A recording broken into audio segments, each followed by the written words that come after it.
امریکی intelligence report Iran کے خلاف مزید جنگ ٹرمپ کے مقاصد حاصل نہیں کر سکے گی.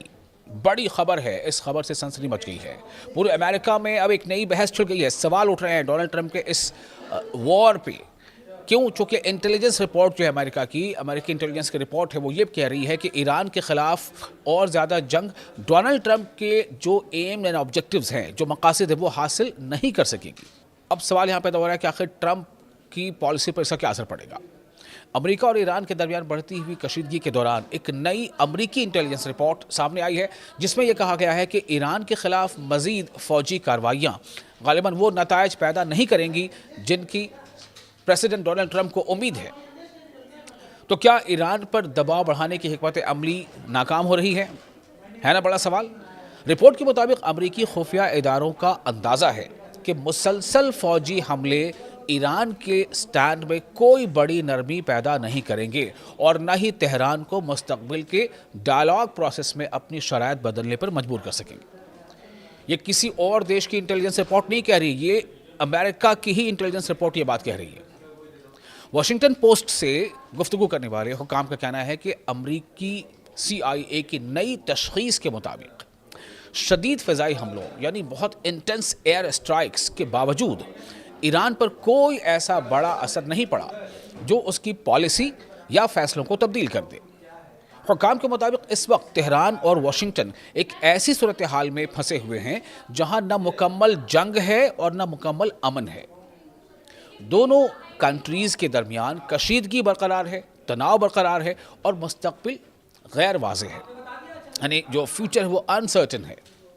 رپورٹ میں کہا گیا ہے کہ یہ صورتحال پریزیڈنٹ ڈونلڈ ٹرمپ کے لیے ایک مشکل چیلنج بن چکی ہے کیونکہ ان کی انتظامیہ ٹرمپ ایڈمنسٹریشن کا خیال تھا کہ فوجی دباؤ بڑھانے سے ایران زیادہ لچکدار رویہ اختیار کرے گا، لیکن ایسا نہیں ہوا. اب سوال کیا اٹھ رہے ہیں؟ کیا زیادہ حملے زیادہ نتائج لا سکتے ہیں؟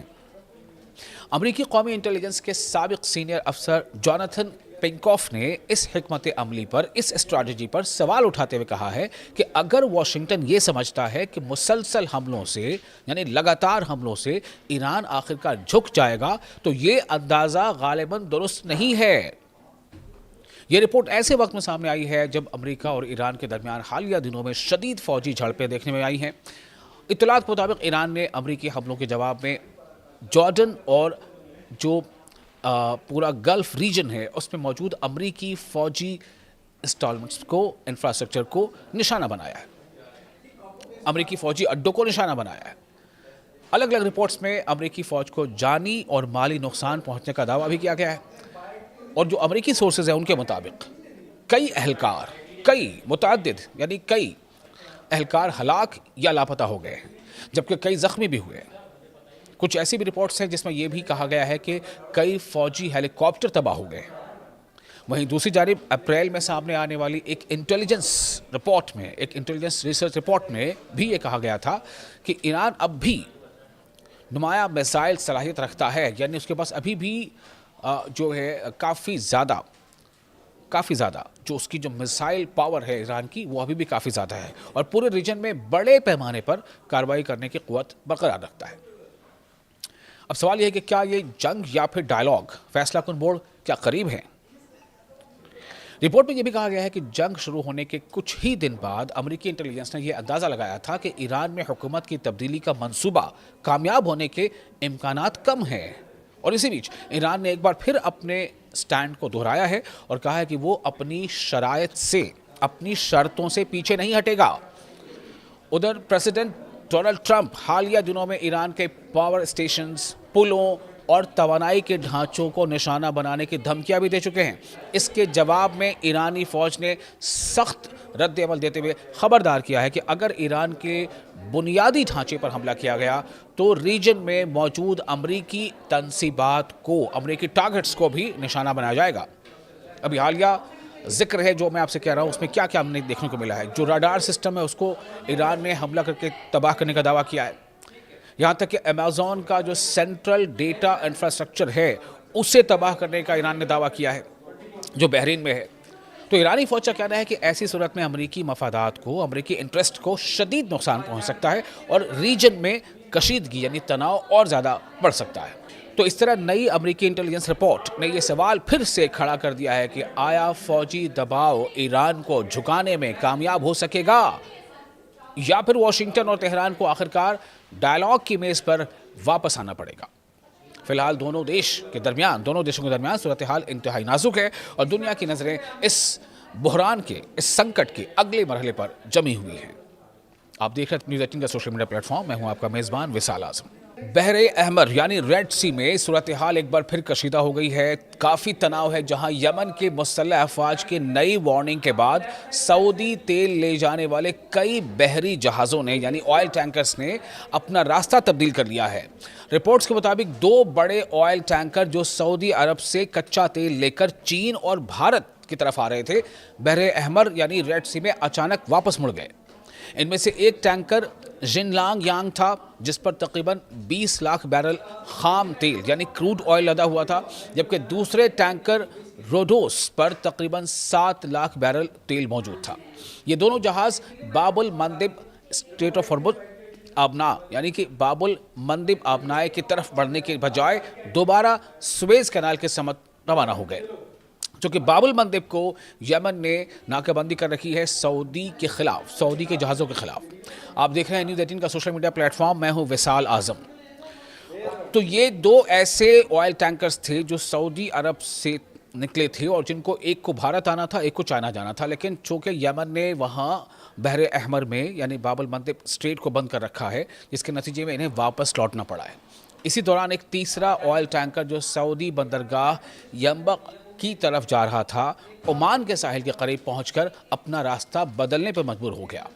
اس پیش رفت کی وجہ یمن کی مسلح افواج یعنی یمنی آرمڈ فورسز کی جانب سے جاری کی گئی ایک سخت وارننگ بتائی جا رہی ہے۔ اس وارننگ میں شپنگ کمپنیوں کو ہدایت دی گئی ہے کہ وہ سعودی بندرگاہوں پر سامان کی لوڈنگ اور ان لوڈنگ بند کر دیں۔ یمن کے دارالحکومت سنا یعنی یمن کی کیپٹل سنا میں قائم جو ہیومینیٹیرین آپریشنز کوارڈینیشن سینٹر کی جانب، جس کا HOCC بھی جس کو ہم شارٹ میں کہتے ہیں، HOCC یعنی ہیومینیٹیرین آپریشنز کوارڈینیشن سینٹر، اس کی جانب سے جاری پیغام میں کہا گیا ہے کہ سعودی بندرگاہوں سے یعنی سعودی پورٹ سے منسلک اس سے جڑے بحری سرگرمیوں پر پابندی عائد کر دی گئی ہے۔ پیغام میں یہ بھی خبردار کیا گیا ہے کہ جو جہاز اس ہدایت پر عمل نہیں کریں گے ان کے خلاف پابندیاں لگائی جائیں گی اور وہ یمنی افواج کی کارروائی کا نشانہ بھی بن سکتے ہیں۔ ایک تو اسٹریٹ آف ہارمز میں لگاتار جو ہے ایک تناؤ بنا ہوا ہے، وہاں سے جہازوں کے گزرنے پر یا یہاں سے آنے جانے پر کافی رسک ہے، بہت بڑا خطرہ ہے۔ اب یہاں پر جو باب المندب میں جو بند کیا ہے، باب المندب اسٹریٹ کو بند کر دیا ہے یمن نے سعودیہ کے لیے، اس کا بھی اب اثر یہ ہے کہ 2 بڑے آئل ٹینکر جو ایک چائنا کی طرف جا رہے تھے اور ایک بھارت کی طرف آ رہے تھے، انہیں واپس موڑنا پڑا ہے۔ یمنی افواج نے شپنگ کمپنیوں سے کہا ہے کہ وہ انتہائی احتیاط سے کام لیں اور اپنے تمام تجارتی معاملات میں مکمل ذمہ داری کا مظاہرہ کریں۔ ان کا کہنا ہے کہ خلاف ورزی کرنے والے یعنی جو بھی اس کا النگھن کرے گا، اس کی وائلیشن کرے گا، ایسے جہاز یمنی افواج کی آپریشنل حدود میں کسی بھی مقام پر ہدف بن سکتے ہیں، نشانہ بن سکتے ہیں۔ یاد رہے کہ 20 جولائی کو یمنی افواج نے سعودی عرب کے خلاف مکمل بحری پابندی کا اعلان کر دیا تھا، یعنی سی بلاکٹ کا اعلان کر دیا تھا۔ یمنی حکام نے اسے سمندری راستوں پر پابندی قرار دیتے ہوئے کہا تھا کہ یہ فیصلہ فوری طور پر نافذ العمل ہوگا۔ یمنی افواج کا کہنا ہے کہ اگر یمن کے خلاف ناکہ بندی جاری رکھی گئی تو وہ اس کا جواب ناکہ بندی سے دیں گے، اور اگر کشیدگی یعنی تناؤ میں اضافہ ہوا تو اس کا جواب بھی اسی سطح پر دیا جائے گا۔ یمنی قیادت کے مطابق وہ ہر ممکن آپشن کے لیے تیار ہے۔ واضح ہے کہ سعودی عرب نے 2015 میں یمن میں فوجی مداخلت کا آغاز کیا تھا، انٹرونشن کا آغاز کیا تھا۔ اس کے بعد سے یمن کی بندرگاہوں اور ہوائی اڈوں پر مختلف پابندیاں برقرار ہیں، جبکہ کئی عالمی ادارے یعنی ورلڈ آرگنائزیشنز یمن کو دنیا کے بدترین انسانی بحرانوں میں سے ایک قرار دے چکے ہیں۔